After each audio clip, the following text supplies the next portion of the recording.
ರೋಹಿತ್ ಶರ್ಮಾ ಮತ್ತು ವಿರಾಟ್ ಕೊಹ್ಲಿ ಕ್ರಿಕೆಟ್ ಜಗತ್ತಿನ super star players. Team ಇಂಡಿಯಾಗೆ ಅವರು ಕೊಟ್ಟಿರುವಂತಹ ಕೊಡುಗೆಯನ್ನ ಯಾವ ಕ್ರಿಕೆಟ್ ಅಭಿಮಾನಿ ಕೂಡ ಮರೆಯೋಕೆ ಸಾಧ್ಯನೇ ಇಲ್ಲ. ಅದೆಲ್ಲಕ್ಕಿಂತ ಹೆಚ್ಚಾಗಿ ಅವರಿಬ್ಬರ ನಡುವಿನ ಬಾಂಡಿಂಗ್ ಅಣ್ತಮ್ಮಂದರಿಗಿಂತ ಹೆಚ್ಚಾಗಿದೆ. ಇದೀಗ ಅದೇ ಆಟಗಾರರ ನಡುವೆ IPLನಲ್ಲಿ ರೇಸ್ ನಡೀತಾ ಇದೆ. ನಾನಾ ನೀನಾ ಎನ್ನುವ ಪೈಪೋಟಿ ಏರ್ಪಟ್ಟಿದೆ. ಏನದು ಕದನ ಅನ್ನೋದನ್ನೇ ಹೇಳ್ತೇನೆ. ನಾನು ಶಾಂತ. ನೀವು ಸುದ್ದಿಯಾನದ ಸಬ್ಸ್ಕ್ರೈಬರ್ ಆಗೋದಿಕ್ಕೆ ಮರಿಬೇಡಿ. ಟೀಮ್ ಇಂಡಿಯಾದಲ್ಲಿ ಆಡುವಾಗ ರಾಮ ಲಕ್ಷ್ಮಣರಂತೆ ಇರುವಂತ ರೋಹಿತ್ ಶರ್ಮಾ ಮತ್ತು ವಿರಾಟ್ ಕೊಹ್ಲಿ IPL ಅಂತ ಬಂದಾಗ ಎದುರು ಬದಲಾಗ್ತಾರೆ. Hitman Rohit Sharma Mumbai Indians ಪರ ಕಣಕ್ಕಿಳಿದ್ರೆ king Virat Kohli Royal Challengers Bengaluru ಪರ ಆಡ್ತಾರೆ. ಇಬ್ಬರು ಕೂಡ ಆಯಾ ಫ್ರಾಂಚೈಸಿಗಳಿಗೆ ಐಕಾನ್ ಪ್ಲೇಯರ್ಗಳೇ ಆಗಿದ್ದಾರೆ. ಕೋಟಿಗಟ್ಟಲೆ ಫ್ಯಾನ್ಸ್ ಇದ್ದಾರೆ. ಮೈದಾನದಲ್ಲಿ ಸಾಕಷ್ಟು ದಾಖಲೆಗಳನ್ನ ಬರೆದಿದ್ದು ಈಗಲೂ ಕೂಡ ಬರಿತಾನೆ ಇದ್ದಾರೆ. ಇದೀಗ ರೋಹಿತ್ರ ಒಂದು ದಾಖಲೆಯನ್ನ ವಿರಾಟ್ ಕೊಹ್ಲಿ ಬ್ರೇಕ್ ಮಾಡೋಕೆ ರೆಡಿಯಾಗಿದ್ದಾರೆ. IPLನಲ್ಲಿ ರೋಹಿತ್ ಮತ್ತು ಕೊಹ್ಲಿ ಸಿಕ್ಸರ್ ಸ್ಪರ್ಧೆ. ಸದ್ಯ IPLನಲ್ಲಿ ವಿರಾಟ್ ಕೊಹ್ಲಿ ಮತ್ತು ರೋಹಿತ್ ಶರ್ಮಾ ಹೈಯೆಸ್ಟ್ ಸಿಕ್ಸರ್ ರೇಸ್ನಲ್ಲಿದ್ದಾರೆ. ರೋಹಿತ್ ಶರ್ಮಾ ಅವರ ವೃತ್ತಿ ಜೀವನದ IPL ದಾಖಲೆಯನ್ನ ಸರಿಗಟ್ಟೋಕೆ ವಿರಾಟ್ ಕೊಹ್ಲಿಗೆ ಕೇವಲ 4 ಸಿಕ್ಸರ್ಗಳ ಅಷ್ಟೇ ಅಗತ್ಯ ಇದೆ. ರೋಹಿತ್ ಶರ್ಮಾ 256 ಇನ್ನಿಂಗ್ಸ್ಗಳಲ್ಲಿ 282 ಸಿಕ್ಸರ್ಗಳನ್ನು ಸಿಡಿಸಿದ್ದಾರೆ. ಈ ಮೂಲಕ ಸಾರ್ವಕಾಲಿಕ ಪಟ್ಟಿಯಲ್ಲಿ 2ನೇ ಸ್ಥಾನದಲ್ಲಿದ್ದಾರೆ. ವಿರಾಟ್ ಕೊಹ್ಲಿ 248 ಇನ್ನಿಂಗ್ಸ್ಗಳಲ್ಲಿ 278 ಸಿಕ್ಸರ್ಗಳನ್ನು ಸಿಡಿಸಿದ್ದಾರೆ. ಈ ಪಟ್ಟಿಯಲ್ಲಿ 2ನೇ ಸ್ಥಾನದಲ್ಲಿ ಕಾಣಿಸಿಕೊಳ್ಳುವ ಆಟಗಾರ ರೋಹಿತ್ ಶರ್ಮಾ ಆಗಿದ್ರೆ 3ನೇ ಸ್ಥಾನದಲ್ಲಿರುವಂತ ಆಟಗಾರ ವಿರಾಟ್ ಕೊಹ್ಲಿ ಆಗಿದ್ದಾರೆ.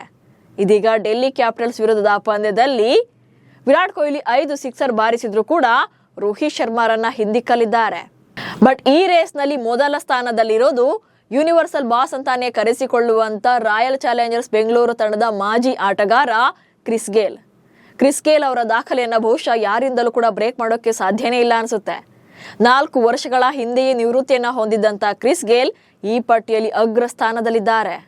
ಅವರ IPL 6 ಹಿಟ್ಟಿಂಗ್ ಸಂಖ್ಯೆಯೇ ಬೆರಗು ಮೂಡಿಸ್ತಾ ಇದೆ. ಕೇವಲ 141 ಇನ್ನಿಂಗ್ಸ್ಗಳಲ್ಲೇ 357 ಸಿಕ್ಸರ್ಗಳನ್ನ ಸಿಡಿಸಿ ನಂಬರ್ 1 ಸ್ಥಾನದಲ್ಲಿದ್ದಾರೆ.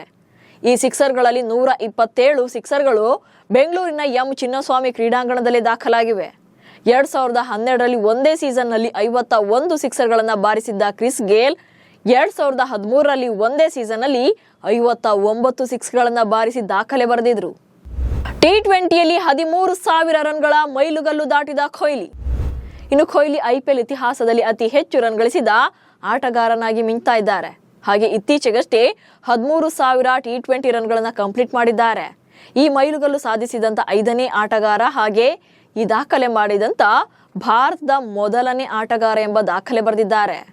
ವಿರಾಟ್ ಕೊಹ್ಲಿ IPL ಇತಿಹಾಸದಲ್ಲಿ ಅತಿ ಹೆಚ್ಚು ರನ್ ಗಳಿಸಿದ ಆಟಗಾರನಾಗಿದ್ದು 256 ಪಂದ್ಯಗಳಿಂದ 8 ಶತಕಗಳು ಸೇರಿದಂತೆ 8,168 ರನ್ಗಳನ್ನ ಕಲೆ ಹಾಕಿದ್ದಾರೆ.